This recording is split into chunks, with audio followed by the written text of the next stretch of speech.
మిత్రులారా, అందరికీ నమస్కారం. నా పేరు శ్రీనివాసు. నేను వృత్తిరీత్యా యోగా మాస్టర్ని. అయితే 1999 నుంచి నేనున్న ఇంటిని కబ్జా చేసుకోవడానికి ప్రయత్నం చేస్తున్నారండి.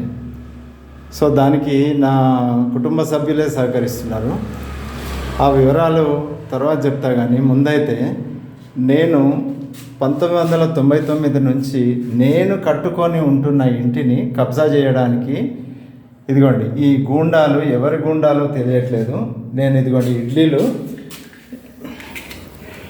ఇడ్లీ టిఫిన్ చేస్తున్నా. నేను చేస్తే ప్లేటుని వచ్చి ఒక తన్ను దాన్ని, అదిగోండి అక్కడ వడాలు పాడి ఉన్నాయి, ఒక తన్ను తన్ని ప్లస్ నన్ను దాన్ని, ఇగో నా సామాన్లన్నీ ఇలా చిందరవందరగా పడేసి టోటల్గా నన్ను డిస్టర్బ్ చేయడానికి ట్రై చేస్తున్నారు.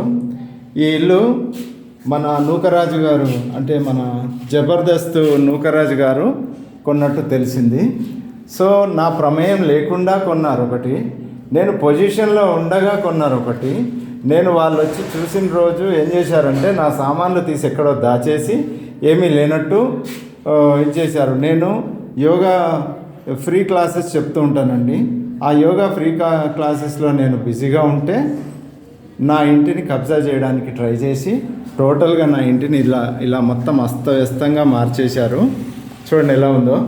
సో ఈ విషయంలో, ఈ దౌర్జన్యంలో నూకరాజు గారి పాత్ర ఏమీ లేదు, ఎందుకంటే ఆయన మంచివారు. కాకపోతే ఇప్పుడు చూడండి, ఆయన కొన్నందుకే కదా నాకు ఇన్ని బాధలు. కనీసము మా పాపని అడగాల్సింది కదా, మీ తండ్రి ఏడమ్మా, ఉన్నాడా, చచ్చాడా అని. నువ్వు పొజిషన్లో ఉన్నావా, నువ్వు అది చేస్తావా, నువ్వు ఇది చేస్తావా అని నన్ను తన్నడానికి, కొట్టడానికి వచ్చి నా మీద చేయి చేసుకున్నారు. విపరీతమైన చెడ్డ మాటలు కూడా మాట్లాడారు.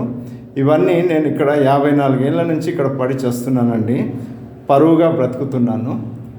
గత 8 ఏళ్ళుగా నన్ను చిత్రహింసల పాలు చేస్తున్నారు నా కుటుంబ సభ్యులు. అలా చిత్రహింసలు చేయడమే కాకుండా నన్ను ఇంట్లో నుంచి బయటికి వెళ్ళగొట్టడానికి ట్రై చేస్తున్నారు. ఎవరు బాబు? బాబు ఎవరమ్మా?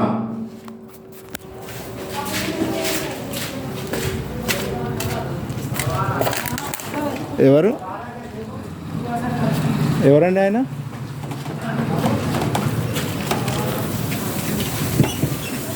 ఎవరో తొంగి చూసిపోయారు కదా, ఎవరో ఒక అబ్బాయి తొంగి చూసి వెళ్ళాడు.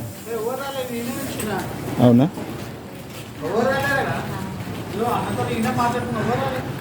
ఒక బక్కటోడు వచ్చింది. నువ్వా? Okay, let it be. So ఆ విధంగా నన్ను సతాయిస్తున్నారండి. ఈ విషయంలో